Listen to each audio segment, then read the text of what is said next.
Hi, this is Misha, and now for something a little different. This is the USCSS Nostromo from 1979's Alien by Ridley Scott, or Ridley Scotch. Joke.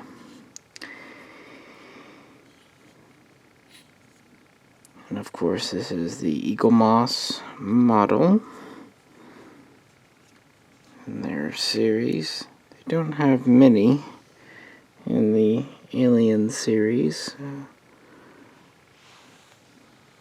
There's not just a ton of vessels to have. And on top of that, these are actually limited production of 3,000 total. This has a serial in the 600 range.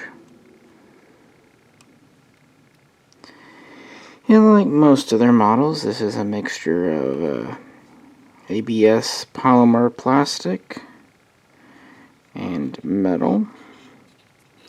The central core is metal, but the general engines and top and all that are the plastic. So even though this is pretty bulky, it's actually quite lightweight. This is hollow, this is hollow, this is just the metal. And like anything from Ridley Scott, this was a well thought out, well kind of imagined, frankly set. I mean, the whole internal was pretty much mapped out, designed to be kind of claustrophobic, very retro. Even for the 70s when it was made, they didn't try to make it extremely futuristic. They kind of went for more of a retro vibe, but also a realistic vibe, using some NASA elements along with elements from industrial constructions. What we have here, this was manufactured by Lockmart, which I'm sure is an abbreviation or homage or future kind of condensation of Lockheed Martin. This is an M-Class freighter vessel. It is a CM 885B Bison starfreighter, to be exact. And of course, none of that really means much of anything because we're talking fiction. But you know what? I feel like being extra nerdy, so there you go. Originally, this vessel, the Nostromo, was launched in 2101 as a star cruiser, but then it was refit in 2116 to be a towing vessel or a tug or a mining freighter, and it was owned by Weyland-Yutani,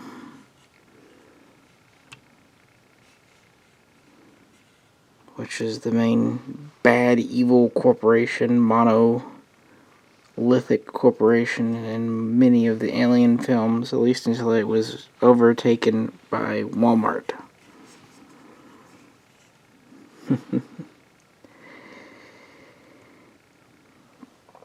This vessel, the Nostromo itself, is just under 1,100 feet long, about 1,095 feet, give or take.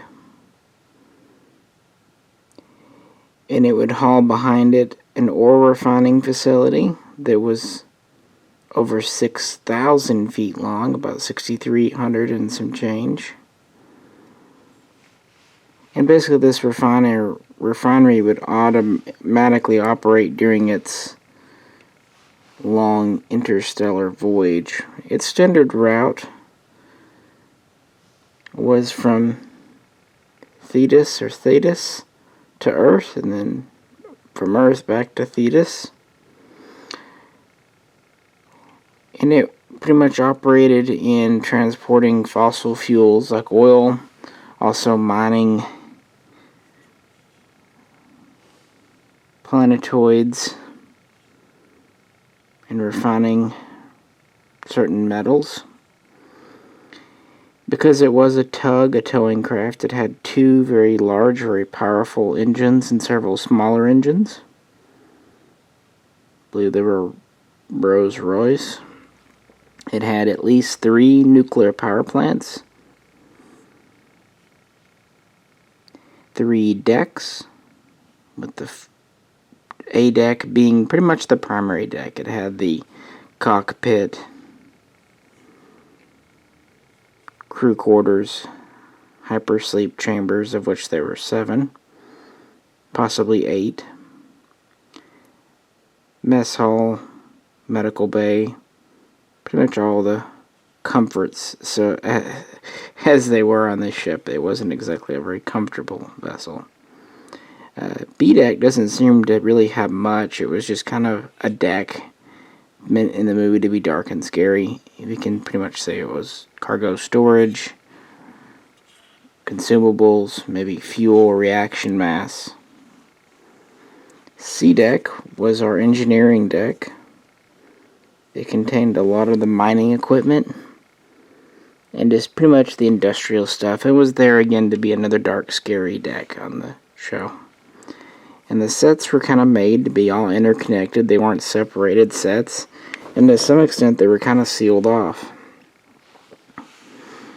in the movie. It only had a crew of 7, potentially 8, plus a cat. But then again, most of the ship was automated, so they pretty much had, of course, a captain, first officer, navigator, an engineering chief and an engineering hand, and a science officer. This was diverted in the movie to Zeta Reticuli because someone at Weyland-Yutani realized that Betty Hill had created a star map to go there 150 years before. Okay, not really, but some of you get that. In reality, it was because they had received a message from an alien derelict ship. The whole aliens ensue. The war doctor got a face hugger on his face. Then he gave birth. Didn't go well. It was kind of a manual cesarean. And the plot of Alien ensued.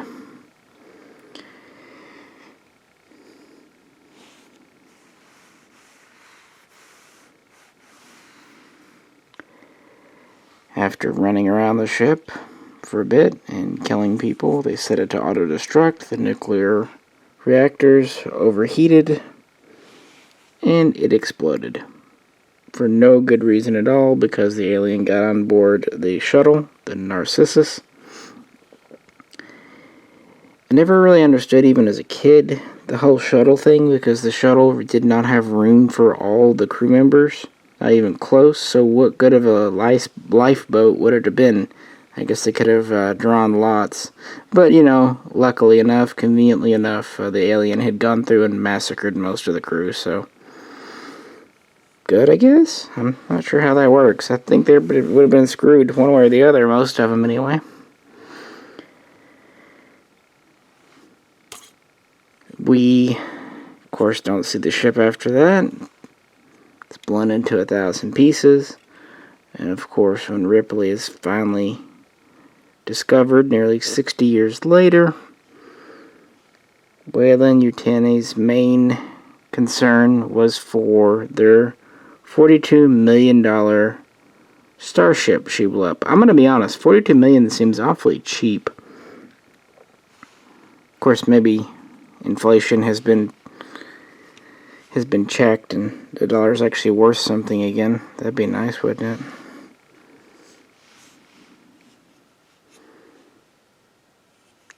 This ship was capable of landing on a planet, as we saw in the movie.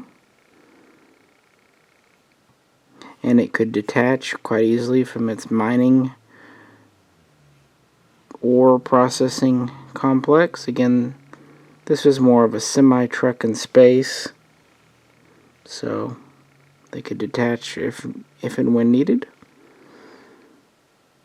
And there we have it. It's an interesting ship, at least kind of created to be somewhat realistic. Very kind of retro, very bleak, very industrial, very much in fitting with the tone of that whole film. So, for a late 70s horror film that came out after all the hoopla around Star Wars and around the same time as the first Star Trek film, it was definitely an alternative view of the of the future, dominated by corporations and secret agendas and extremely irrational and hostile aliens.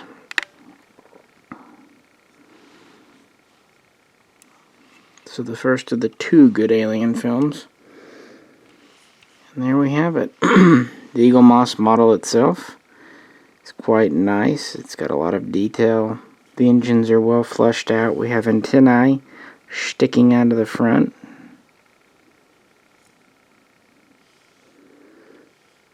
This is actually my second one. My first one, the antennae, all three of them were completely caca in all different directions. And Eagle Moss, to their credit, absolutely didn't protest, even though this is not an inexpensive ship and is a limited edition. I even offered, I said I can maybe heat them up and, kind of bend them back, and nope, they were very happy to send me out a replacement, which came in and looks pretty good. No major issues, at least. One of the antennae might be a little bit off, but that's okay. Nothing like the original one I received from them.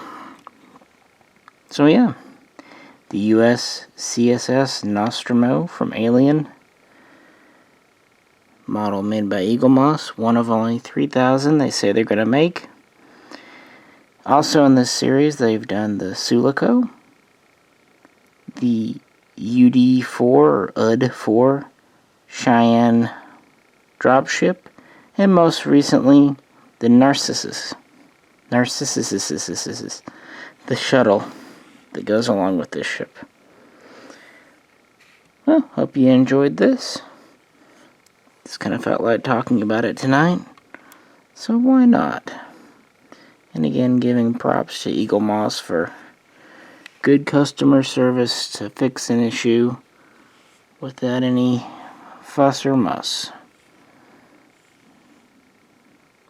If you have any questions or comments or just want to chat about Alien, feel free to do so below and I'll reply back. If you'd like to see other little reviews and things, check on my playlist. And if you haven't, you might check out our main professional channel over at Mishaco. Well, this is Misha, and I will catch you next time.